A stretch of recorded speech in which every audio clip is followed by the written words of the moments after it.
Hindi ko na kaya. Ang sakit na ng braso ko. Hindi mo maaaring bitiwan ang troso na yan, alas. Dapat ay maging malakas ka upang sa pakikipaglaban mo sa pamilya ng mga manunugis na pumatay ng iyong mga kapatid ay hindi ka nila matatalo. 2 oras mo palang buhat yan pero sumusuko ka na. Tumingin ng 13 taong gulang na si Alas sa kanyang ina na si Lupe. Nanunood yun sa pagsasanay na ginagawa niya kasama ang tatay niyang si Emil sa likod ng kanilang malaking bahay na nasa gitna ng malawak na kagubatan. Mama, ayaw ko na po. Sabihin niyo na po kay Papa na tama na. Ganyan ka ba talaga kahina, alas? Kung sa ganyang bagay ay susuko ka kagad, hindi ka mananalo sa kanila. Ang usapan natin ay 3 oras mong bubuhatin ang troso na yan. Lupe, bantayan mo si Alas ha. Sabi mo agad sa akin kapag ibinaba niya ang troso. Naglakad si Emil pabalik sa kanilang bahay. May pagmamakaawang tumingin si Alas kay Lupe. Wala siyang nakitang reaksyon sa mukha ng ina. Hindi alam ni Alas kung ilang kilo ang troso na buhat niya gamit ang 2 kamay. Nakaunat ang mga braso niya at ang troso ay nasa itaas ng kanyang ulo. Naiintindihan ni Alas kung bakit yung pinagagawa ng kanyang ama. Nais nito na maging malakas siya at makapangyarihan. Upang sa sandaling harapin na niya ang pamilya ng mga manunugis na pumatay sa 2 niyang nakatatandang kapatid ay magiging sigurado ang tagumpay niya. Nagsimula ang pagsasanay ni Emil kay Alas sa edad na 12. Iba't ibang aktibidad ang pinagagawa nito sa kanya.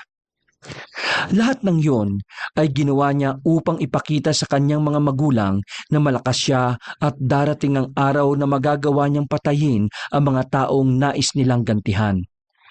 Ayaw niyang biguin ang kanyang mga magulang. Tuluyan ng nanginig ang mga braso ni Alas, hanggang sa hindi na niya kinaya at mas pinili niyang ibagsak sa lupa ang mabigat na troso. Nakita niya ang pagkadismaya ni Lupe. Umiiling-iling pa yon. Hindi ko alam kung bakit pinipilit ka pa ni Emil na sanayin. Unang-una, mahina ka, Alas. Mama, wag mo pong sabihin kay Papa na binaba ko ang troso ha. Parang awa mo na. Hindi umimik si Lupe. Naglakad na yon patungo sa kanilang bahay. Walang nagawa si Alas kundi ang sumunod sa ina na may takot. Kilala niya si Emil. Kapag nagkakamali siya sa mga pagsasanay nito, ay pinaparusahan siya nito. Naging mahigpit ito sa pagpapalaki sa kanya. Pagkarating ni Alas at Lupe sa bahay nila, ay nasa sala si Emil at umiinom ng kape. Napatayo ito nang makitang naroon na si Alas. Anong ginagawa niya rito? Hindi ba may 2 oras ka pa para buhatin ang troso? Binigo ka na naman ng anak mo, Emil. Sinasabi ko na sa iyo, nagsasayang ka lang ng oras sa pagsasanay sa batang yan. Bakit hindi na lang tayo ang pumatay sa mga manunugis na yon? Hindi. Si Alas ang dapat na pumatay sa mga yon. Alas, alam mo na ang dapat mong gawin. Humarap ka sa dingding. Bilisan mo! Papa, parang awa mo na. Huwag mo po nga akong paparusahin ngayon. Pangako, huhusahin ko na po sa susunod. Hindi mo ko naintindihan, Alas. Bawat pagsasanay na ginagawa mo ay importante upang maging handa ka sa laban na haharapin mo. 5 taon na lamang ay 18 ka na. Yun na ang tamang panahon upang ipasa sa iyo ni Inang ang pagiging aswang niya upang makapagpahinga na siya. Humarap ka na sa dingding habang kinukuha ko ang aking latigo. At ayokong umiyak ka, ha? Isa yung kahinaan. Walang nagawa si Alas kundi ang humarap sa dingding habang sisigok-sigok. Ang inang na tinutukoy ni Emil ay ang nanay nito na sobra ng tanda. Hindi na yun nakakabangon sa kama. Ayon kay Emil, hindi pa maaring ipasa ni Inang ang pagiging aswang nito kay Alas habang wala pa siya sa edad na 18. Hindi pa raw handa ang katawan niya hanggat hindi siya sumasapit sa ganong edad.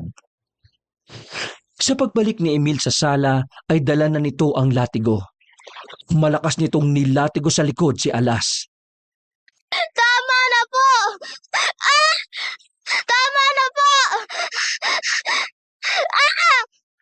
Nararapat lamang sa iyo yan!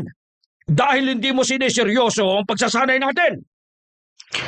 Ilang beses pang nakatanggap ng hampas ng latigo si Alas sa likod niya, bago huminto si Emil. Nangihina siyang napaluhod habang naghalo na ang luha at uhog sa kanyang mukha. Siguro naman, sa susunod ay gagalingan mo. Patunayan mo sa akin na ikaw ang karapat-dapat na magiganti para sa mga kapatid mo, Alas. Sige na, maaari ka na magpahinga. Sa susunod na kabilugan ng buwan, ay sasama ka sa amin ng nanay mo sa pag-atake sa bayan. Pero Papa, hindi pa po ako marunong mag-anyong aswang eh. Alam ko, yun ay dahil hindi pa naipapasa sa iyo ni Inang ang pagiging aswang niya. Ngunit sasama ka pa rin. Dapat ay makita mo kung paano kumilos sa mga kagaya natin. Nang pumasok na ang mga magulang ni Alas sa silid ng mga yon, ay saka siya tumayo. Nagtungo siya sa banyo at naglinis ng sarili. Tiniis niya ang hapdi ng pagtama ng tubig at sabon sa mga sugat niya sa likod. Sa ganung pamamaraan siya pinalaki ni na Emil at Lupe. Kapag may mali siyang nagawa sa paningin ng dalawa, ay pananakit ang disiplina ng mga yon sa kanya. Kaya habang lumalaki si Alas, ay labis ang takot niya sa kanyang mga magulang. Hindi na nagisnan ni Alas ang dalawa niyang kapatid. Ayon kay Emil, kakapanganak pa lang ni Lupe sa kanya nang mapatay ng isang pamilya ng manunugis ang mga kapatid niya. Simula noon ay nagtago na ang kanilang pamilya dahil hanggang sa panahong yon ay hinahanap pa rin sila ng mga ito. Habang naliligo si Emil ay napansin niya ang malaking birthmark sa kanyang dibdib. Kung titingnan yon ay tila kahugis yon ng isang agila na nakabukas sa mga pakpak.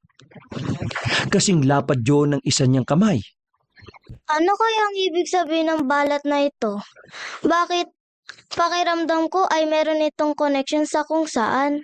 Pero hindi ko matukoy kung ano. Matapos maligo ay napadaan si Alas sa kwarto ng kanyang lola.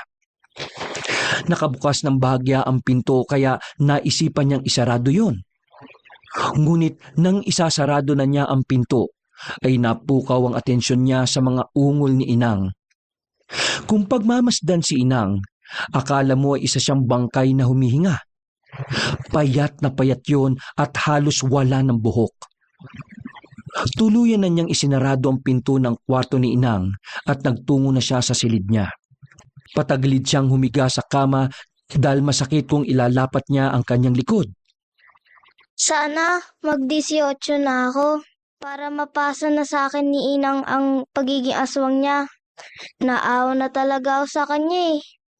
Alam kong nahihirapan na siya. Bulong ni Alas.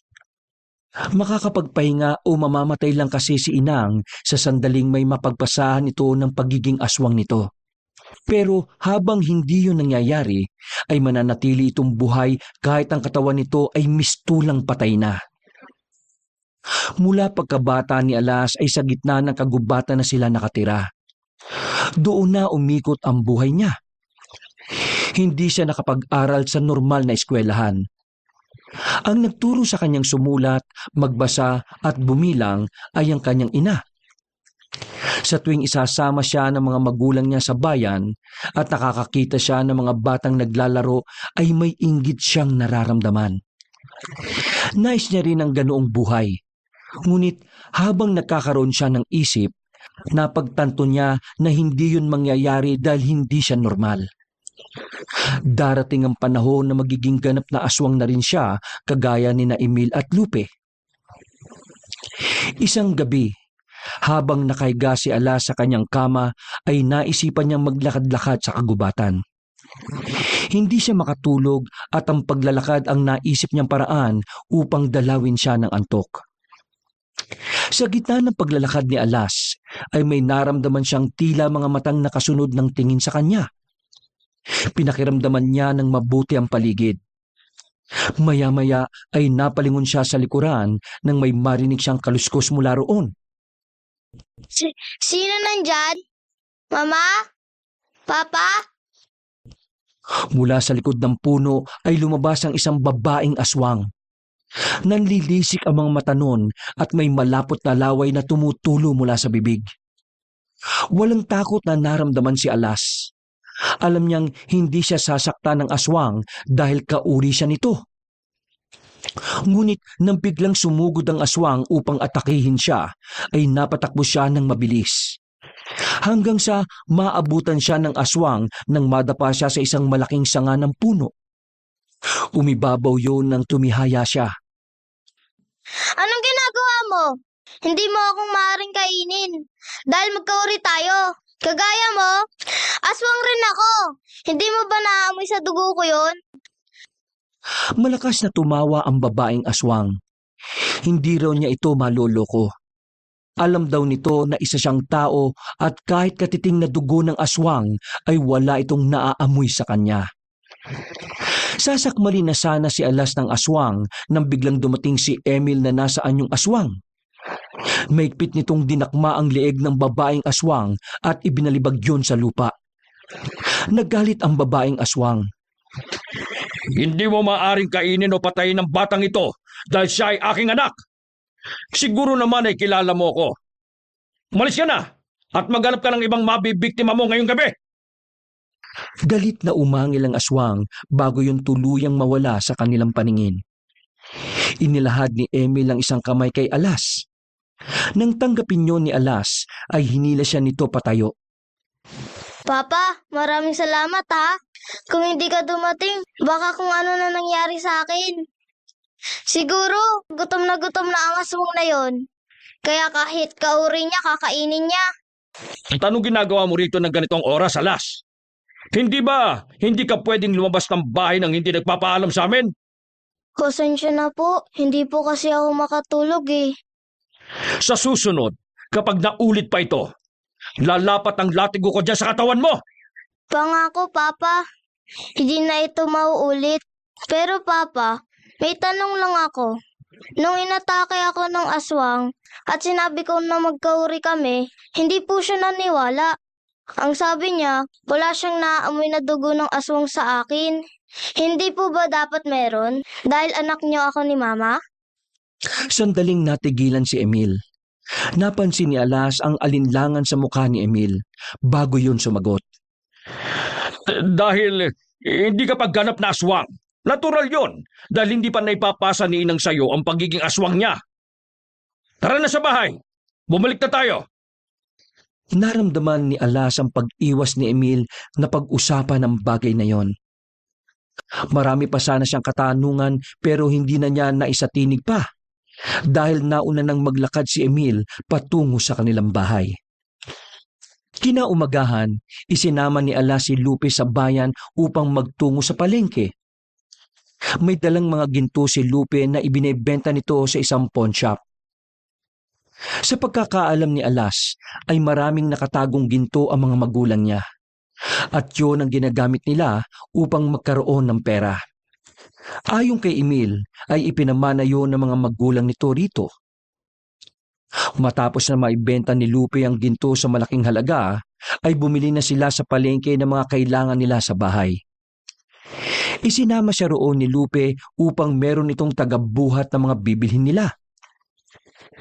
Nang mapadaan sila sa isang tindahan ng mga laruan, ay napahinto si Alas. Nakangiti siyang pinagmasdan ng mga laruan na nakadisplay. Alas, anong ginagawa mo riyan? Halika na! Mama, pwede mo ba akong bilhin ng robot? Hindi pwede! Matanda ka na para sa laruan! Pero mula pagkabata po, hindi po ako nagkaroon ng laruan eh. Baka pwede po kahit ngayon lang. Hindi ka talaga marunong makinig sa akin, ano? Nang pinanlakihan siya ng mga mata ni Lupe ay may takot na naramdaman si Alas. Dahil baka kung anong parusa ang gawin ni Lupe sa kanya kapag nakauwi sila. Walang nagawa si Alas kundi ang sumunod sa sinabi ng kanyang ina. Habang bumibili ng gulay si Lupe, ay may isang batang lalaki na kasama ang nanay nito ang tumabi kay Alas. Namangha siya sa dalang laruan na truck ng bata kaya inagaw niya ito rito. Nagalit ang bata at nang kukunin nito yon sa kanya ay galit siyang umangil na parabang isa siyang mabangis na hayop. Umiyak ang bata sa ginawa ni Alas kaya nagalit ang nanay nito at tinawag pa siya na parang aswang. Natigilan si Alas sa sinabi ng nanay ng bata. Kinuha ni Lupe ang laruan kay Alas at ibinalik yon sa bata. Hinawakan niya ito ng mahigpit sa kamay at hinila paalis ng palengke. Hindi nagsalita si Lupe hanggang sa makauwi sila. Nang nasa bahay na sila, ay doon siya malakas na sinampal ni Lupe. Wala ka talagang utak na bata ka. Ipaghamak mo pa tayo sa ginawa mo sa palengke. Pasensya na po, Mama. Natuwa po kasi ako sa laruan ng bata eh. Wala na bang ibang alam na sabihin kundi pasensya? Ano ba nangyayari dyan? At nag-aaway na naman kayo mag-ina. Ay nako, pagsabihan mo yung anak mo, Emil. Nang agaw ng laruan ng bata, tapos tinakot niya yung bata. Nasabihan pa siya na aswang nung nanay ng bata. Nag-iingat na nga tayo na hindi malaman ng iba kung ano tayo pero yang si Alas pa ang magpapahamak sa atin. Matalim ang naging tingin ni Emil kay Alas, kaya napayuko na lamang siya. Tama na yan.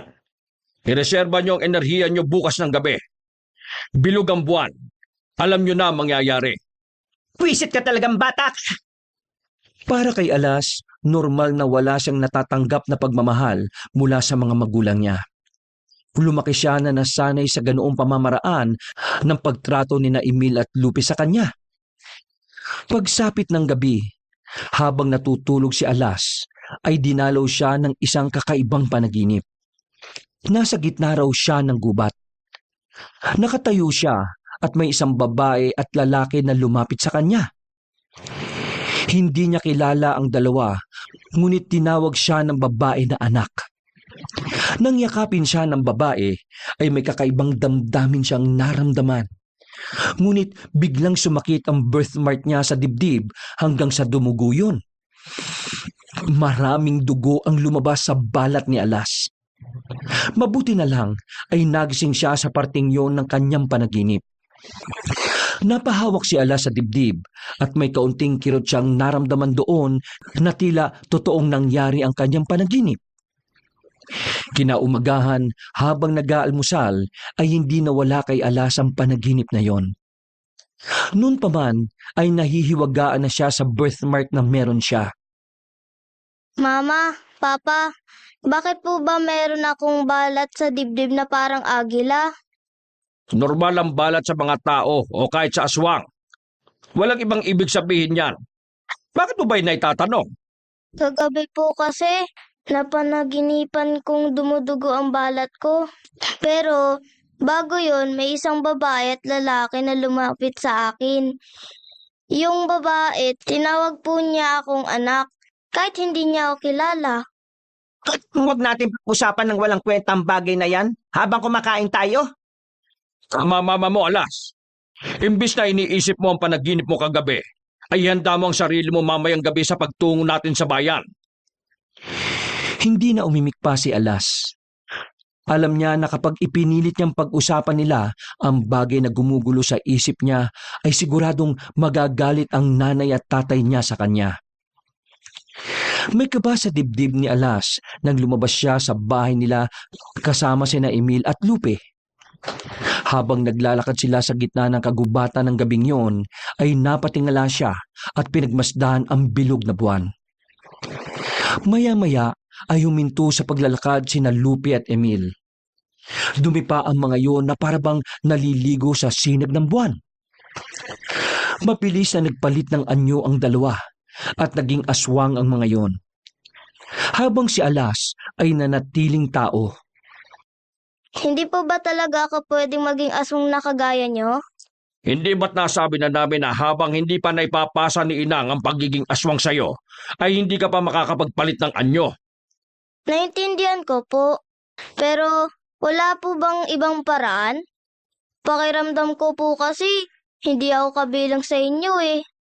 Huwag kang mainip, Alas. May tamang panahon sa lahat ng bagay. Sa ngayon, panoorin mo muna ang aming gagawin upang kapag naging aswang ka na alam mo na ang gagawin mo. Tama na ang inyong pag-uusap. Nagugutom na ako. Kailangan ko ng sariwang dugo at laman ng tao. Mabilis na kumilos sina Emil at Lupe palabas ng gubat, habang si Alas ay sumusunod sa dalawa sa pamamagitan ng pagtakbo. Kahit papaano ay mabilis siyang gumalaw, ngunit hindi kagaya ng mga magulang niya. Pagdating sa bayan ay isang bahay ang pinagmasdan nila. Isa yung bahay na merong 2 palapag. Gawa sa semento ang ibaba habang ang itaas ay sa kahoy. Maya-maya ay may isang lalaki ang lumabas mula sa bahay na yon. Luminga ang lalaki na parang merong hinahanap. Hindi nagtagal ay pumasok na ulit ang lalaki sa bahay. Napansin ni Alas ang puot sa muka ni Emil at Lupe. Kaninong bahay po ba ang tinitingnan natin? Bakit galit na galit kayo? Yan ang bahay ng pamilya ng manunugis na pumatay sa mga kapatid mo, Alas. Sila ang papatayin mo pagdating ng tamang panahon. Nang malaman yon ni Alas ay may galit siyang naramdaman sa kanyang dibdib. Kahit hindi niya nakasama ang mga kapatid niya, ay nais pa rin niyang gawin ang ipinagagawa ng mga magulang niya. Nais niyang matuwa sina Emil at Lupe sa kanya. Pagkalipas ng ilang minuto ay umalis na roon sina Alas. Nagtungo sila sa isang lugar na maaari silang makapagtago. Isang maliit na kubo ang nakita ni Alas.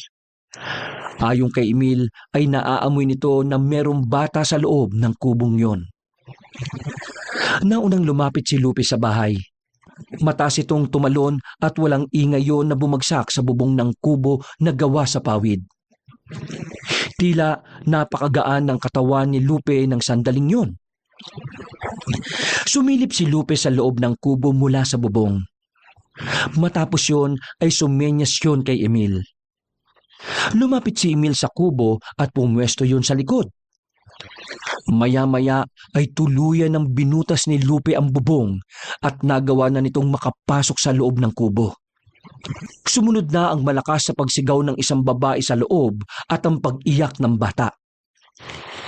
Mabilis na naglakad si Alas palapit sa kubo. Mula sa pinto ay nakita niya ang pag-atake ni Emil at Lupe sa nanay ng batang lalaki na umiiyak sa isang sulok. Hindi alam ni Alas pero may awa siyang naramdaman sa bata. Nang magtama ang mga mata nila ay sinenyasan niya itong lumapit.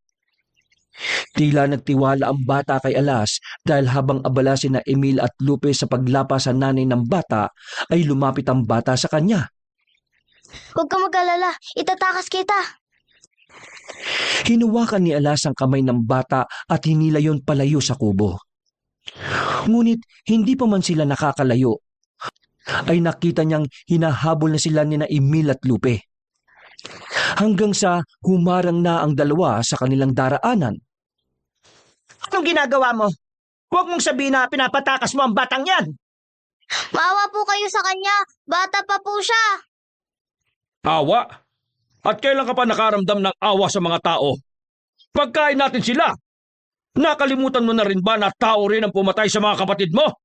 Hindi ko po nakakalimutan yon. Pero walang kinalaman ng batang ito sa pagkamatay nila. Hindi ka talaga nag-iisip ano?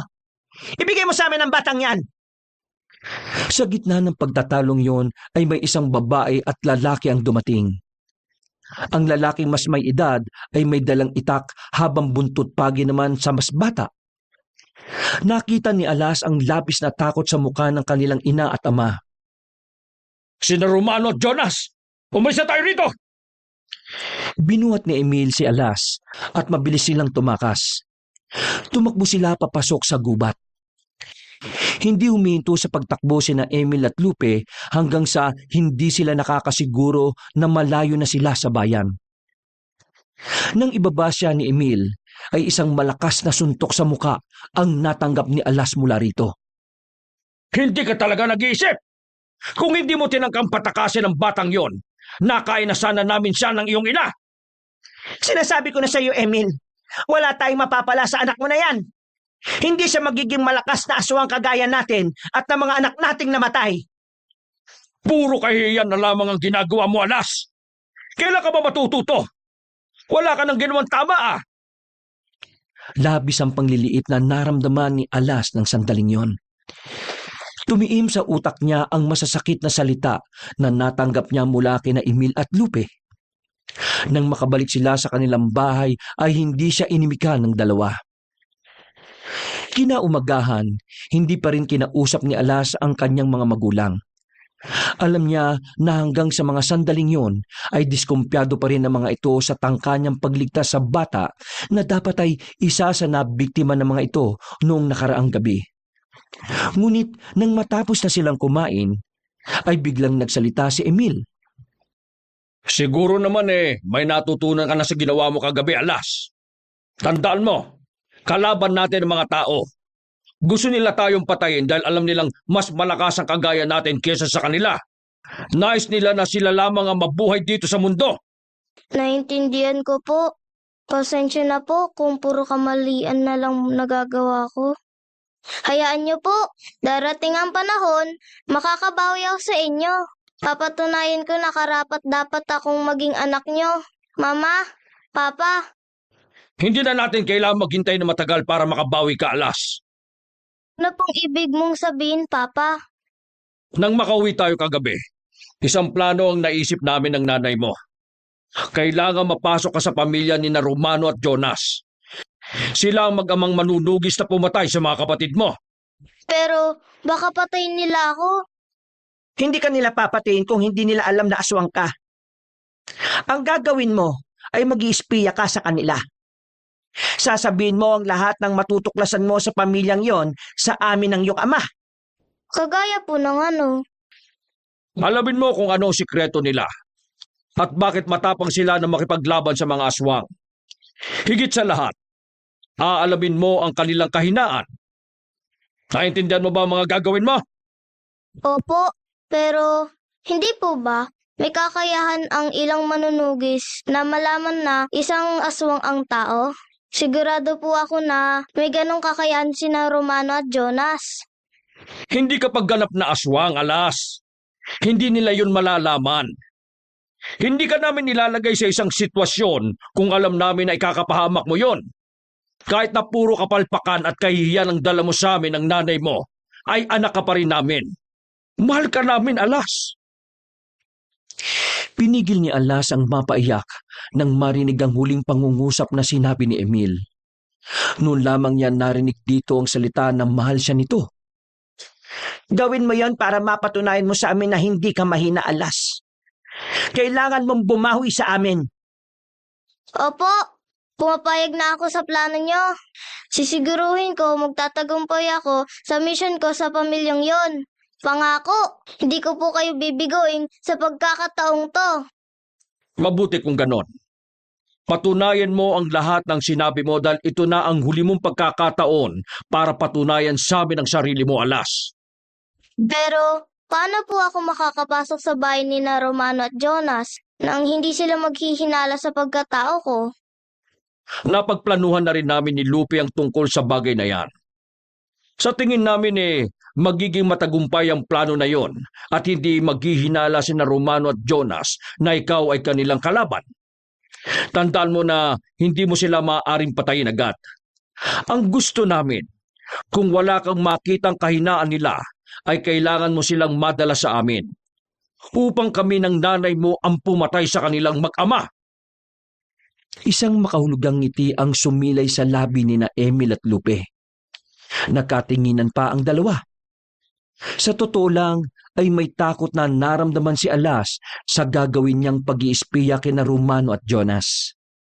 Ngunit para mapagbigyan ng mga magulang niya at makabawi sa mga ito, ay handa yung gawin ni Alas. Nais siyang patunayan sa mga ito na hindi siya mahina. Nakagaya rin siya ng mga namatay niyang kapatid na malakas at matapang. Kinahapunan, nakita ni Alas si Lupe na pinupunasan ng litrato ng mga kapatid ni Alas na nakapatong sa lamesa sa sala. Araw-araw yung ginagawa ni Lupe. Ramdam ni Alas ang sakit at lungkot kay Lupe. Habang masuyo nitong pinagmamasdan ng mga litrato, Lumapit si Alas kay Lupe. Umupo siya sa tabi nito. 18 lamang si Arnel habang 20 anyos naman si Ronel nang patayin sila nila Romano at Jonas. Wala silang awang pinatay ang mga anak ko. Huwag po kayong mag-alala, Mama. Makakaganti rin tayo sa mag-amang yon. Kaya dapat ay husayan mo ang pagiging espiya mo sa kanila. Alamin mo ang kahinaan nila upang madali natin silang mapapatay. Kapag nagawa mo yon, baka sakaling magbago na ang pagtrato namin sa iyo.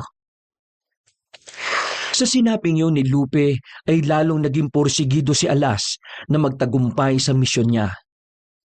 Matagal na niyang nais maramdaman kung paano ba ang mahalin ng isang ama at ina. At kung ang paraan upang maranasan niya yon ay ang ilagay niya ang sariling buhay sa panganib, ay gagawin niya pa rin. Ganun siya kasabik sa pagmamahal ng kanyang mga magulang. Hindi na nagsayang pa ng mga araw sina Alas at isinagawa na nila ang kanilang plano upang makapasok si Alas sa bahay ni Romano at Jonas nang hindi naghihinala ang mga yon. Inumpisa nila ang plano sa pamamagitan ng pag-aanyong aswang ni Lupe sa gubat. Ang kailangang gawin ni Lupe ay sugatan si Alas na matindi upang magmukha siyang inatake ng isang aswang. Handa ka na ba, Alas? Sandali lang po. Kailan po ba talaga itong gawin? Hindi po kaya pwede na, kunyari nahabol na lang ako ng aswang, pero hindi ko kailangan masugatan? Ito ang orihinal na plano. Hindi ba't pumayag ka na dati? Bakit tila nagdadalawang isip ka na ngayon? Huwag mong sayangin ang aming oras, Alas. Sige po, sige po. Handa na ako. Kahit hindi handa, ay sinabi na lang yon ni Alas. Iniwasan niyang magalit na naman sina Emil at Lupe sa kanya. Isang malalim na paghinga ang kanyang pinakawalan. Ipinikit niya ng mariin ang mga mata habang hinihintay ang pag-atake ni Lupe. Napasigaw sa sakit at hapdi si Alas nang maramdaman niya ang pagkalmot ng matutulis na kuko ni Lupe sa magkabilah niyang braso.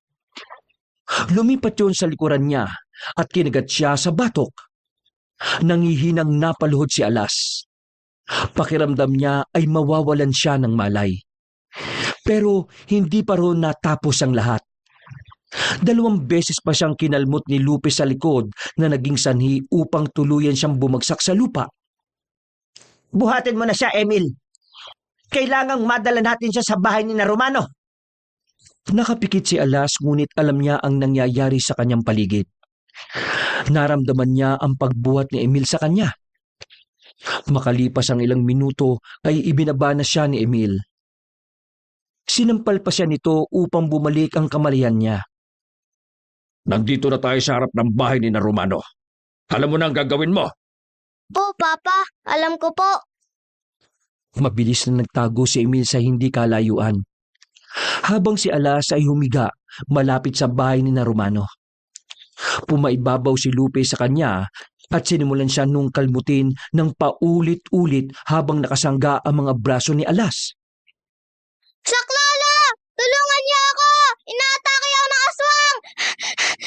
Tulong! Parang awa niyo na! Bumukas ang ilaw sa loob ng bahay ni Romano. Lumabas si Romano na may dalang buntot pagi. Layuan mo ang batang yan! Mabilis ang naging pagkilos ni Romano.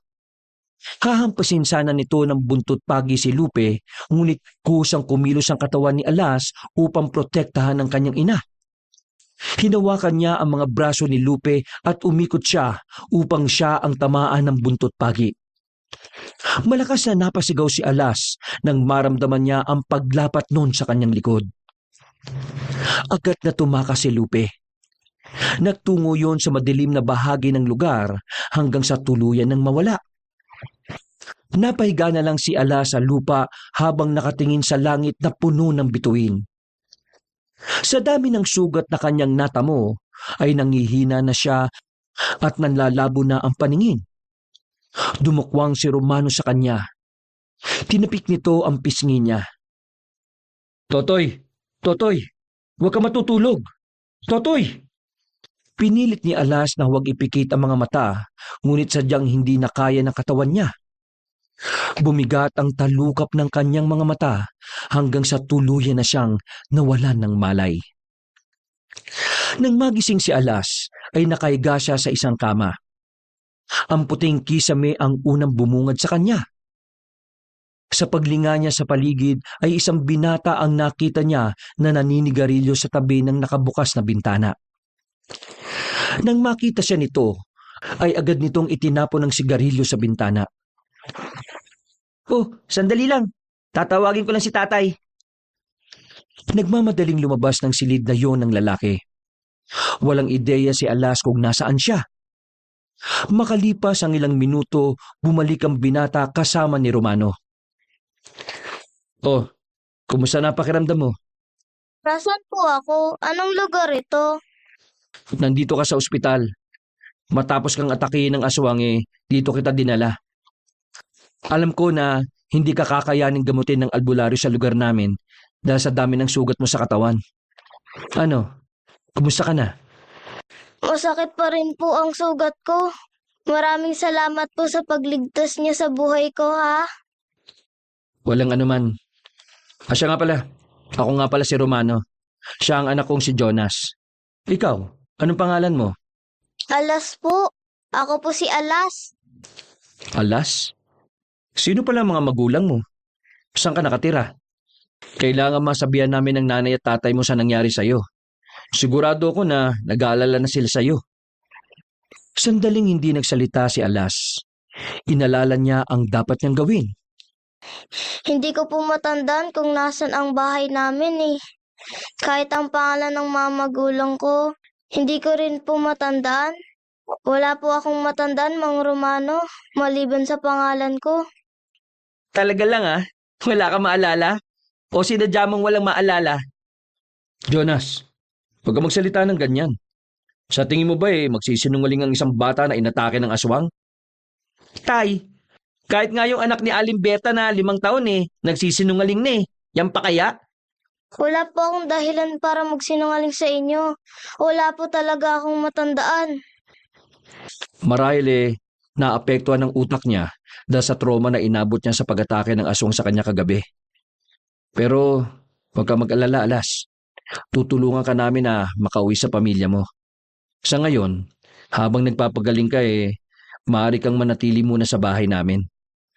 Maraming salamat po, Mang Romano. Sandali, tay. Ibig sabihin, magpapatira ka ng hindi natin kilala sa bahay? Alam mo kung gaano kadelikado ang panahon ngayon, tay? Alam ko ang ginagawa ko, Jonas. Hindi ko pwedeng pabayaan ng isang bata na walang maalala sa kung sino ang mga magulang niya at kung saan siya nakatira.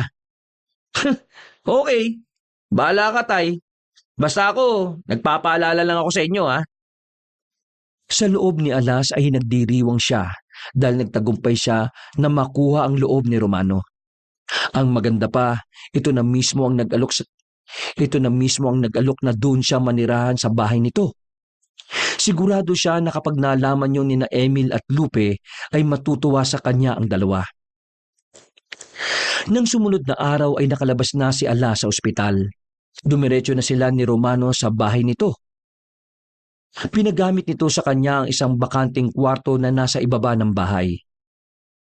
Habang sina Romano at Jonas ay nasa itaas na kwarto. Unang araw pa lang ni Alas sa bahay ni Romano ay naranasan na niya ang pagiging maalaga nito. Ito ang nagpapakain sa kanya at naglilinis ng sugat niya. Pinahiram nito sa kanya ang mga lumang damit ni Jonas. Kung hindi lang niya alam na ito ang isa sa pumatay sa mga kapatid niya, ay iisipin niyang napakabuting tao ni Romano. Isang gabi, dinalhan ng pagkain ni Romano si Alas sa silid nito. Nang ilapag ni Romano ang pagkain sa maliit na lamesa sa tabi ng kama, ay kinausap yon ni Alas. Nasaan po pala ang asawa niyo, Mang Romano? Si Jonas lang po ba ang anak niyo? May isa pa akong anak na babae na matanda lang siguro sa iyo ng 2 taon. Nandun sila mag-ina sa probinsya ng aking asawa. Bakit po hindi mo sila kasama rito? Hindi po ba kapag pamilya dapat ay magkakasama? Magkakasama-sama rin kami. Pero hindi pa sa ngayon. Kami kasi ni Jonas ang inaasahan ng lugar nito upang ubusin ang mga aswang na patuloy na sumasalakay dito eh. Kung hindi mo na itatanong isa akong manunugis. Ganon din si Jonas. Yung asawa ko, dati ring manunugis. Ngunit huminto na siya upang alagaan ng aming anak na babae. Masyado kasi siyang natrauma sa nangyari sa isa pa naming anak na lalaki. May isa pa po kayong anak na lalaki, Mang Romano? Nasaan po siya? Anong nangyari sa kanya? Alam mo, masyado ka ng maraming tanong eh.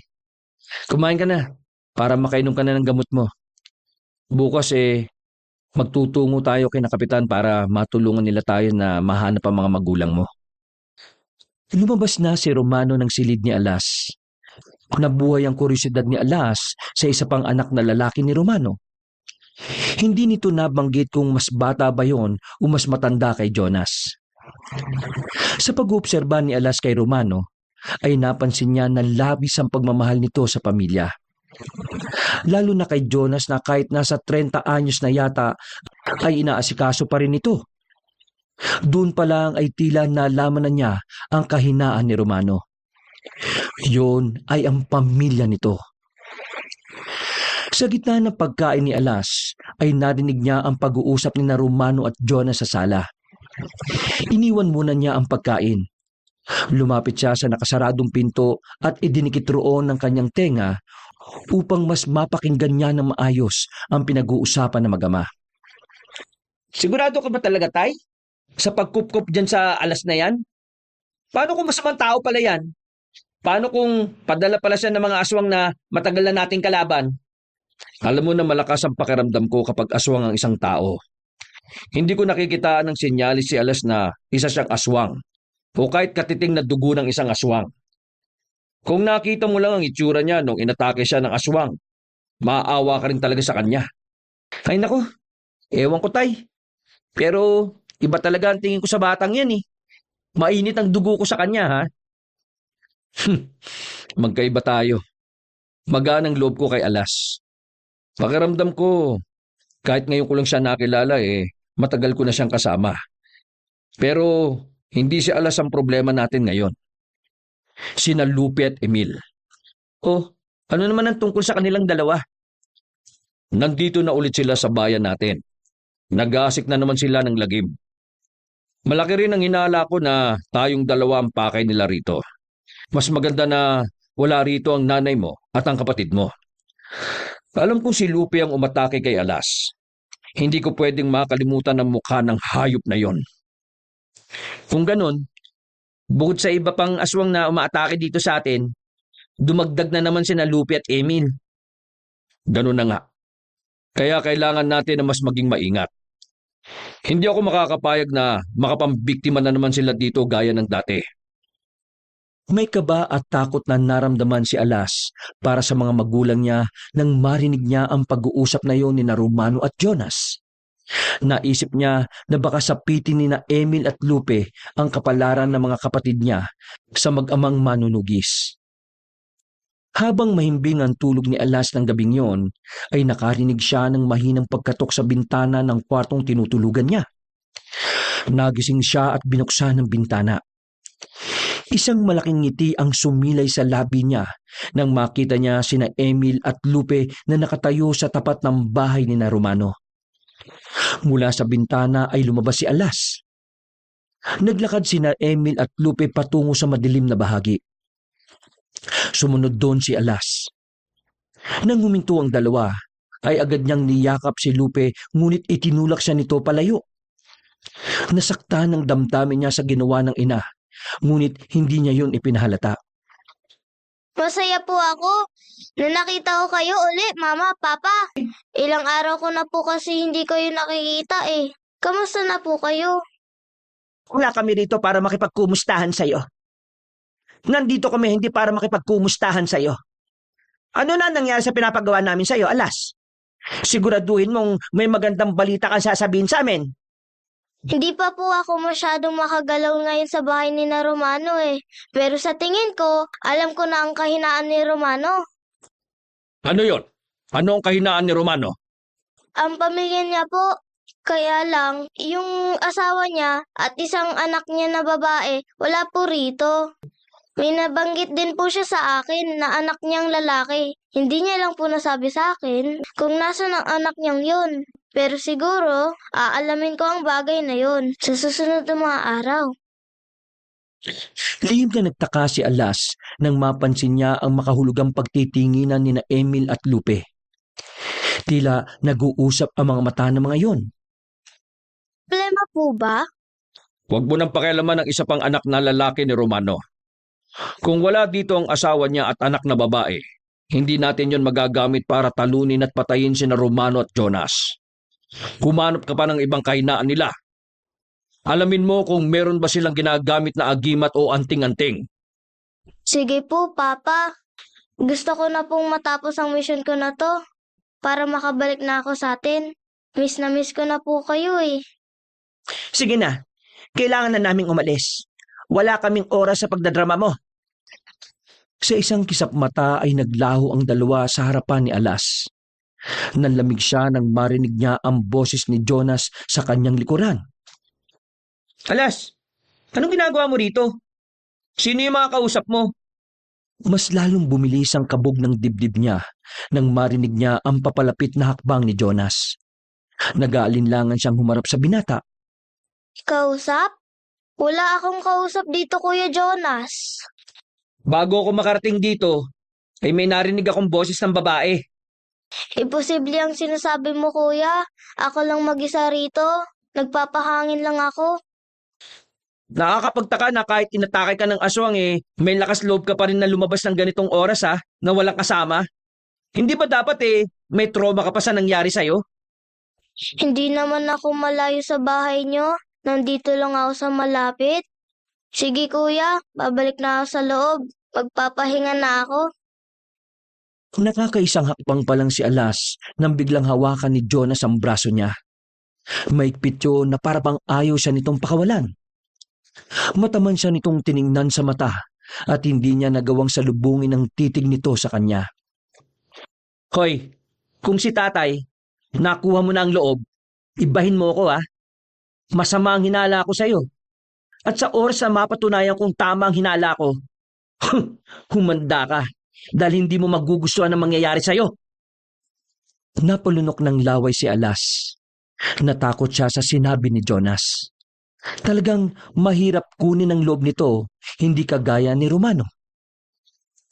Nang sumunod na araw ay dinala ni Romano si Alas sa barangay hall. Kinausap nito ang kapitan doon upang tulungan sila na makita ang totoong mga magulang ni Alas.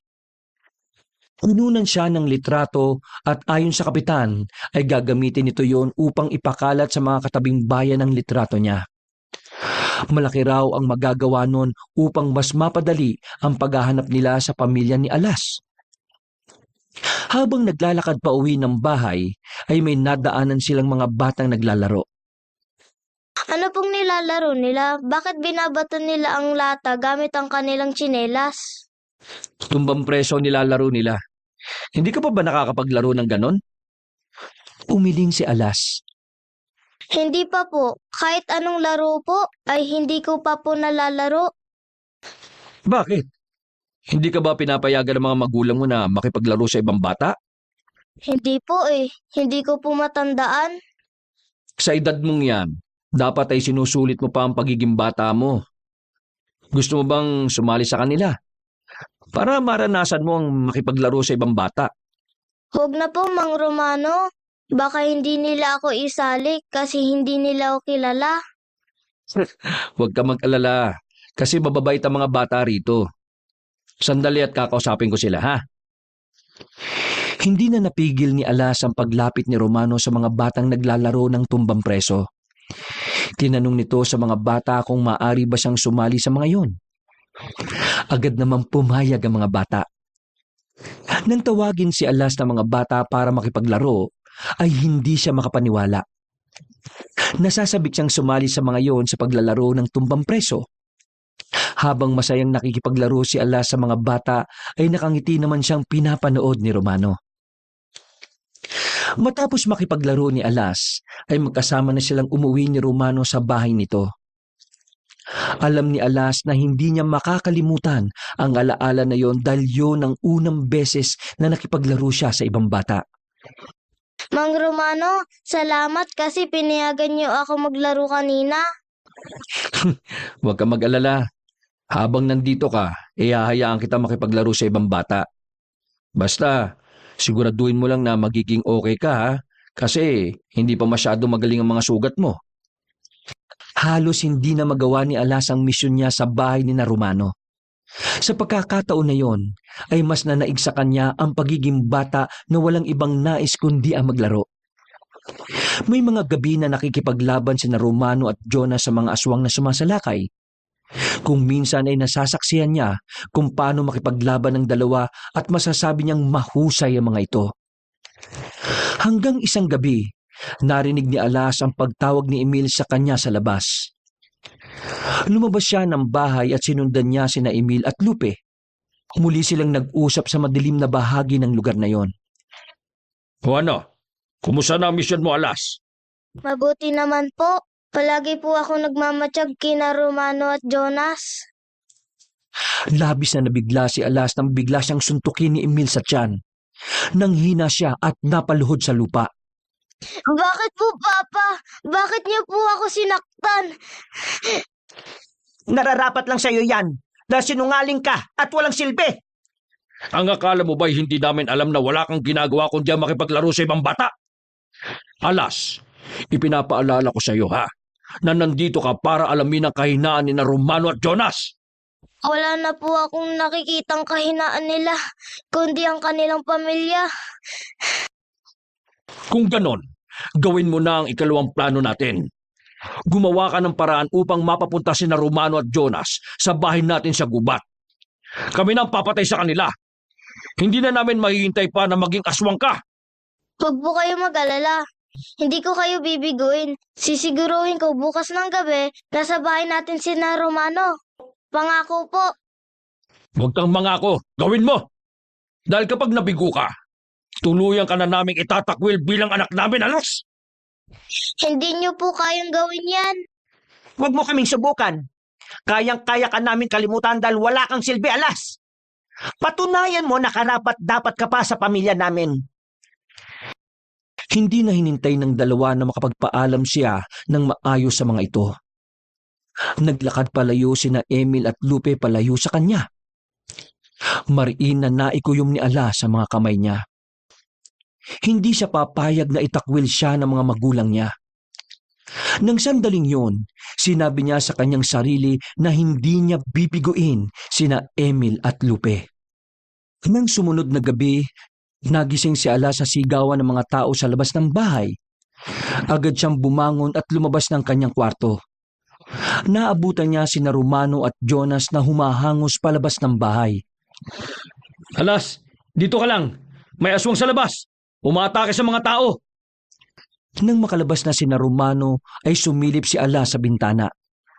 Nanlaki ang mga mata niya dahil nalaman niya na ang aswang nakakalabanin ni na Romano ay walang iba kundi si Emil. Emil! Sinasabi ko na nga ba't bumalik ka rito eh. Dahil hindi pa kami nakakapagiganti sa ginawa niyo sa mga anak ko. Sa tingin mo ba papalampasin ko yon? Sumugod si Emil kay Romano ngunit bago pa yun makalapit ay nahampas na yun ni Romano ng buntot pagi sa dibdib. Labis na nag-alala si Alas para kay Emil ngunit wala siyang magawa kundi ang manood lamang. Hindi niya ito maaaring tulungan dahil malalaman ni na Romano na isa siyang kalaban. Kung hindi ka titigil sa pagsalakay dito, susunod ka na sa mga anak mo. Nagsimula ang matinding sagupaan ni Emil laban kina Romano at Jonas. Panay na ang hiling ni Alas na sana ay magtagumpay si Emil. Ngunit dahil dalawa ang kalaban nito, ay labis itong nasugatan. Sa huli, walang nagawa si Emil kundi ang umatras at tumakas. Nang bumalik sa loob ng bahay sina Romano at Jonas, isang matalim na tingin ng palihim niyang ibinato sa dalawa. Galit siya sa mga yon dahil sinakta ng dalawa si Emil. Dapat hindi na natin pinatakas ang hayop na Emil na yun, tay. Tinuluyan na sana natin. Hayaan mo na. May tamang pagkakataon para mapatay natin siya at si Lupe. Nang tumako ang tingin ni Jonas sa kanya, ay agad niyang binawi ang masama niyang tingin. Kung wala lang siyang misyon na dapat gawin, ay baka kanina pa niya inatake ang mag-ama upang maiganti si Emil. Ngunit hindi niya yon maaaring gawin dahil masisira ang plano nila ng kanyang mga magulang. Nang sumunod na gabi, matapos magapunan ay lumabas si Alas upang maglakad-lakad. Nag-iisip siya ng paraan upang mapapunta niya sina Romano at Jonas sa bahay ni na Emil at Lupe. Ngunit kahit anong pag-iisip ang gawin niya, ay walang pumapasok sa kanyang utak kaya nagdesisyon na siyang umuwi kina Romano. Habang naglalakad pabalik si Alas sa bahay ni na Romano, ay may naramdaman siyang sumusunod sa kanya. Huminto siya at nilingon ngunit wala siyang nakita. Nagpatuloy siya sa paglalakad. Ilang hakbang na lamang ang layo niya sa bahay ni na Romano nang may biglang sumampa sa likod niya. Hanggang sa may mga matutulis na ngipin na bumaon sa kanyang balikat.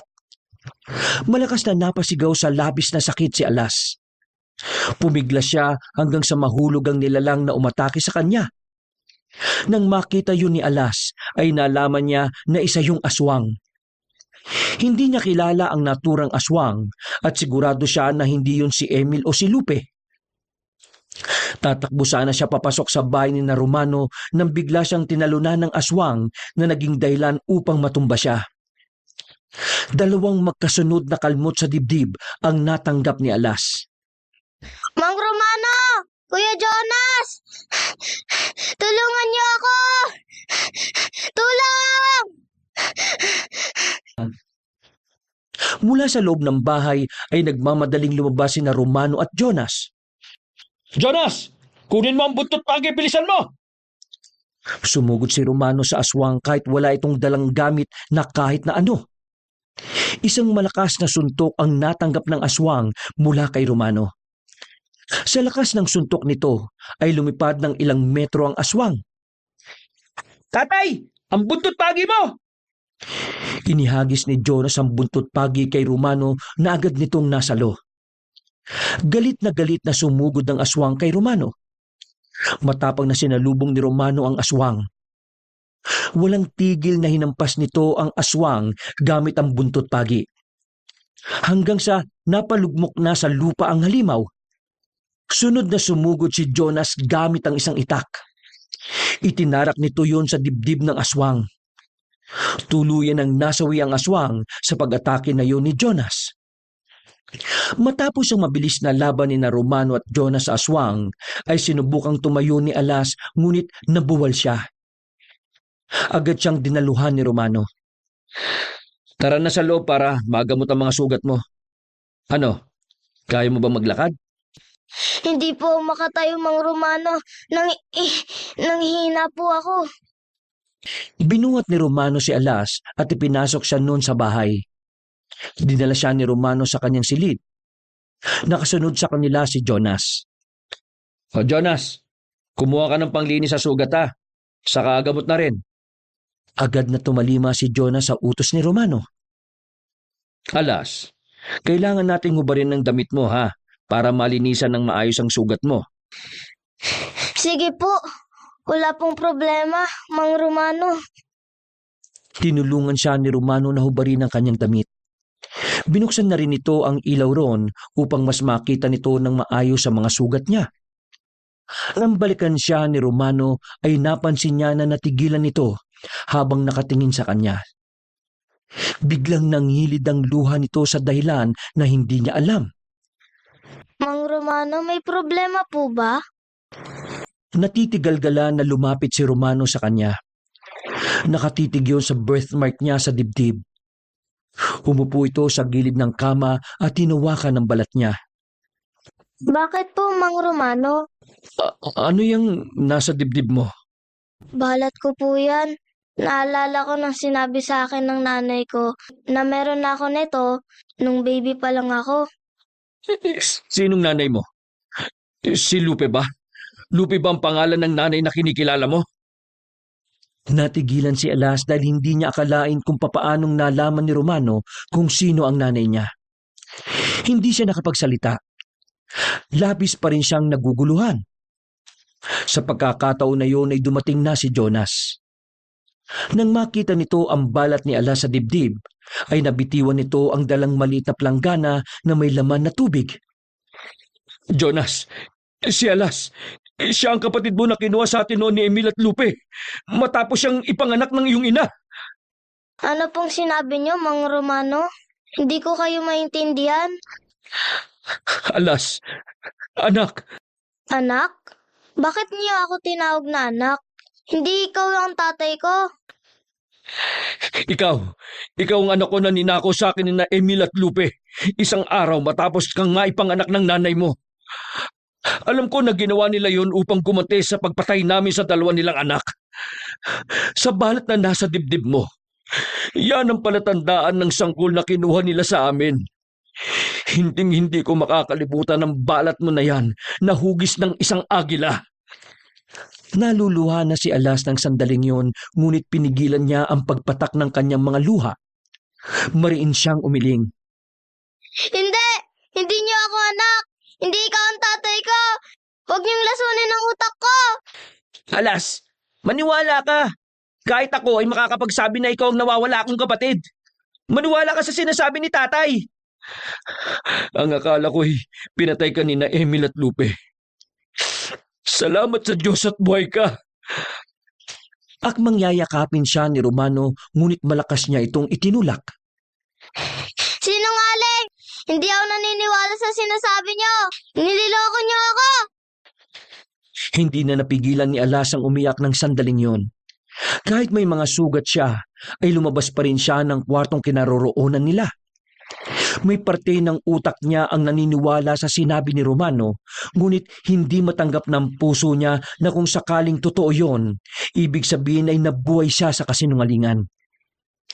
Naging magulo ang utak ni Alas at hindi niya alam kung saan siya pupunta. Natagpuan na lamang niya ang sarili na nasa kusina. Sinundan siya roon ni na Romano at Jonas. Anak, Alas, makinig ka sa akin. Hayaan mong ipaliwanag ko sa iyong lahat. Hindi ko kailangan ng paniwanag niyo! Nilalasan niyo ang utak ko! Mga sinungaling kayo! Nang makita ni Alas na lalapit si Romano sa kanya, ay dinampot niya ang kutsilyo na nasa tabi ng lababo. Itinutok niya yun kay Romano. Huwag ka lalapit! Papatayin kita! Anak, kumalma ka. Nakikiusap ako sa iyo. Wala akong pakialam kung sasaktan mo ko. Ang gusto ko lang ay maniwala ka sa akin dahil lahat ng sasabihin ko sa iyo ay totoo. Itinutok ni Alas ang kutsilyo sa sarili niyang liig. Bumakas ang pagkabahala sa mukha ni na Romano at Jonas. Kung ganon, sarili ko na lang papatayin ko! Alis na ako sa bahay na ito! Kapag sinundan niyo ako, papatayin ko sarili ko! Mabilis na lumabas ng bahay na yun si Alas. Narinig pa niya ang pagtawag ni Romano sa kanya, ngunit hindi niya yung pinakinggan. Patuloy siya sa pagtakbo ng mabilis. Ang tanging nais niyang mangyari ay makauwi sa bahay nila. Makalipas ang ilang sandali, narating na ni Alas ang kagubatan. Wala nang patid ang luha niya. Takbo lang siya ng takbo hanggang sa makarating na siya sa kanilang bahay. Kakatok na sana siya sa pinto nang maulinigan niya ang pag-uusap ni na Emil at Lupe sa loob ng bahay. Nagtungo siya sa gilid ng bahay kung saan nakabukas ang bintana. Doon siya pumwesto upang mas marinig niya ng maayos ang pag-uusap ng dalawa. Wala talaga akong tiwala sa Alas na yon. Ramdam ko na hindi magtatagumpay ang batang yon sa gusto nating mangyari. Baka nga mahuli pa ni na Romano na kasabwat natin si Alas eh. Lupe, yun talaga ang plano ko. Ano? Hindi kita maintindihan. Hinayaan ko na mapunta si Alas kina Romano nang hindi siya handa. Gusto kong malaman ni na Romano na kasabwat natin si Alas. Nais kong patayin ni Romano si Alas at doon na natin isisiwalat kay Romano na si Alas ang anak niya na kinuha natin noon sa kanyang asawa. Napakatalino mo, Emil. Mas masakit nga naman kung si Romano ang mismong papatay sa sarili niyang anak. At kapag nalaman na ni Romano na anak niya ang pinatay niya, mawawala na siya ng lakas. Doon na natin sasamantalahin ang pagkakataon para patayin siya at si Jonas. Hindi makapaniwala si Alas sa kanyang mga narinig. Napagtanto niya na nagsasabi ng totoo sina Romano at Jonas. Kung ganun, anak talaga siya ni Romano. Pinalaki siya ni na Emil upang gamiting sandata laban sa sarili niyang pamilya. Napatras si Alas. Hindi sinasadyang natapakan niya ang isang tuyong sanga at lumikhayo ng ingay. Sino nandyan? Nagmamadaling dumungaw sina Emil at Lupe sa bintana.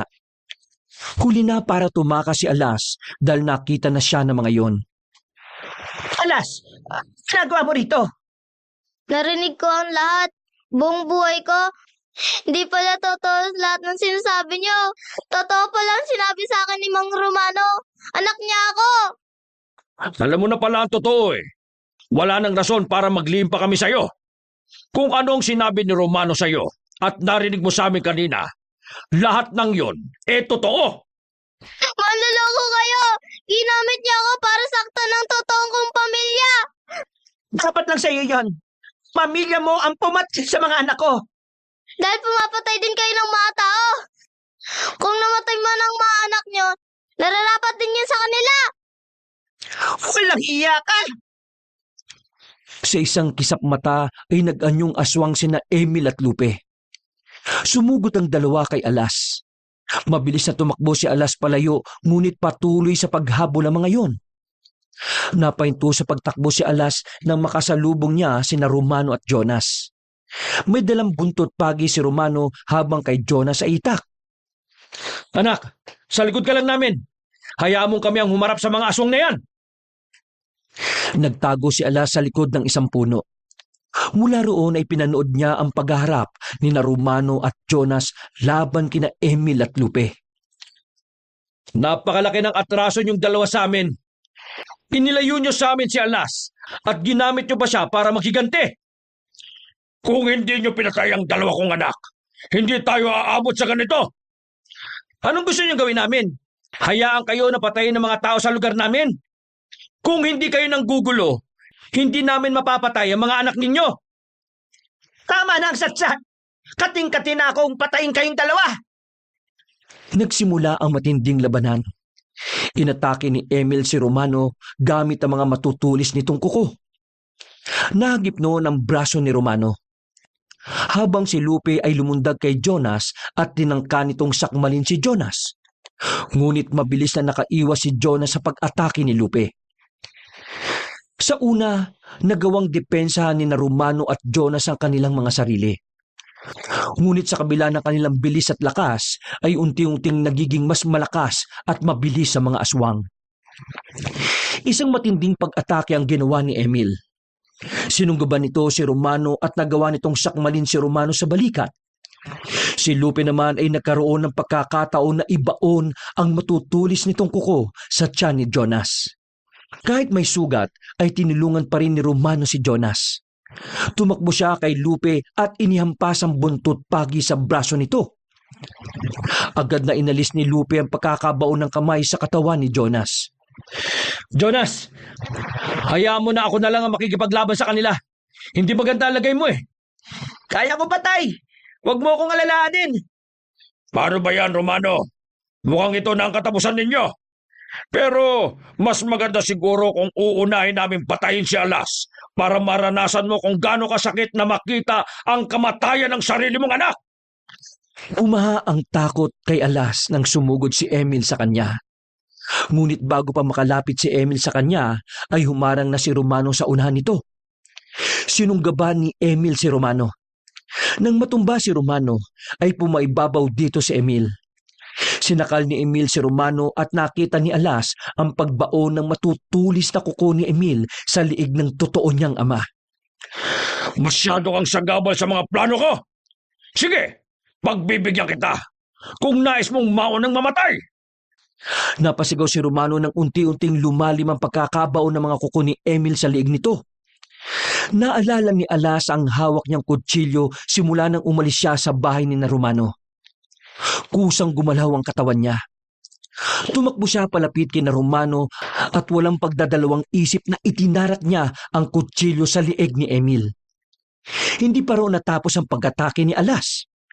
Nang hugutin niya ang kutsilyo, ay ibinaon naman niya yon sa ibabaw ng ulo ni Emil. Wala ng buhay si Emil nang bumagsak yon sa lupa. Oh, walang iya kayo! Papatayin ko kayong lahat! Puno ng puot na sumugod si Lupe papunta kay Alas. Ngunit bago pa tuluyang makalapit si Lupe sa kanya, ay nagawa yung saksakin ni Jonas sa likod gamit ang itak.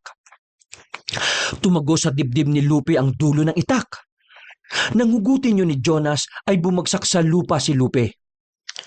Hindi na yun humihinga, ngunit nakadilat pa rin ang mga mata. Napatulala si Alas sa bilis ng mga pangyayari. Hindi siya makapaniwala na lahat ng yon ay nangyari lamang ng isang gabi. Tinulungan ni Jonas si Romano sa pagtayo. Humarap ang dalawa sa kanya. Kahit kapwa sugatan, ay nagawa pa rin ng mga yon ng umiti.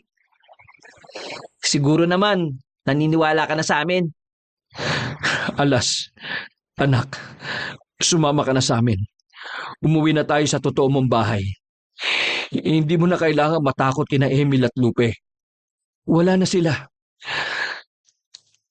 Hanggang sa mga sandaling yon ay tulala pa rin si Alas. Pilit na pinoproseso ng utak niya ang lahat.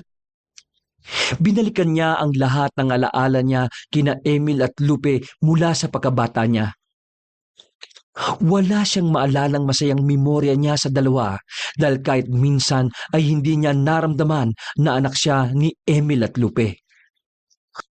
Ngunit si Romano na ilang araw niya lamang na nakilala at nakasama ay nagawang iparana sa kanya ang pagmamahal ng isang magulang. May pagkasabik na tiningnan ni Alas sina Romano at Jonas. Tatay, kuya, Naluha si Romano sa sinabi ni Alas.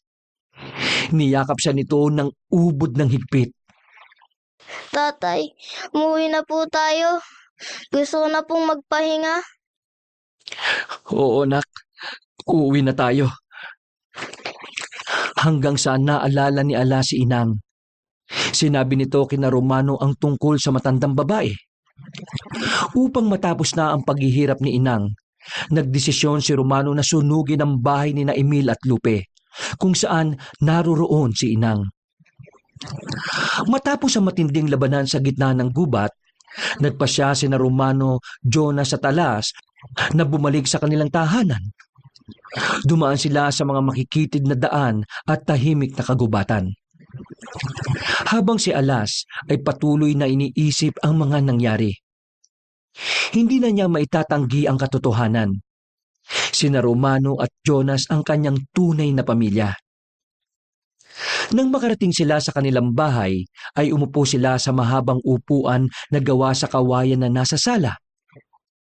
Hindi pa rin ako makapaniwala na buhay ka pa pala, Alas. Nang kunin ka sa amin ni na Emil at Lupe, ang buong akala ko pinatay ka na nila. Talagang gusto ng Diyos mabuhay ako dahil nakatakda na mabuo tayo ulit. Pero si nanay at si ate, kailan ko po sila makikita? Huwag ka mag-alala, anak. Pupunta tayo sa kanila sa probinsya. Sigurado ako na magugulat ang mga yun. Pero salamat pala kanina kasi iniligtas mo ako kay Emil. Ang buong akala ko hahayaan mo na lang napatayin niya ako Naramdaman ko po kasi na kayo talaga ang ama ko. Bigla po ako nagkaroon ng tapang at lakas na loob nang nakita ko na nasasaktan kayo. Las, pasensya ka na pala kung hindi naging maganda ang pakikitungo ko sa iyo, ha. Nag-aalala lang kasi ako sa kaligtasan namin. Ayoko kasi talagang nagpapatuloy kami rito sa bahay ng hindi namin kilala. Ayos lang kuya, naintindihan ko. Salamat din pala sa iyo tatay. Kasi kahit hindi niyo po alam na anak niyo ako, itinuring niyo ako na tunay niyong anak. Hindi na ako nagtataka kung hindi yun naiparamdam ni na Emil sa'yo. Pero huwag ka mag-alala dahil simula sa gabing ito, pupunuin namin ng pagmamahal ang puso mo dahil kasama mo na kami na totoo mong pamilya. Maya-maya ay nagdesisyon na silang magpahinga. Nag-request si Romano na makakatabi silang matulog sa kwarto nito. Pinagitnaan ni na Jonas at Romano si Alas. Walang pagsidla ng kasiyahan sa puso ni Alas dahil alam niya na simula sa gabing yun ay tuluyan ng magbabago ang kanyang buhay. Makalipas ang ilang araw ay nagtungo na sina Alas sa probinsya kung saan nakatira ang kanyang nanay at ang kapatid niyang babae. Naiwan si Jonas sa bahay nila upang magbantay. Labis ang kasiyahan ng nanay at ate ni Alas nang ipaalam ni Romano sa mga yon kung sino siya. Kahit ang mga yon ay inisip na patay na si Alas. Matapos ang isang linggo, ay sinabi ni Romano kay Alas na babalik na ito sa bahay nila. Hindi ito maaaring mawala roon ng matagal dahil hindi lamang sina Emil at Lupe ang banta sa kanilang bayan. Marami pang ibang aswang ang sumasalakay doon.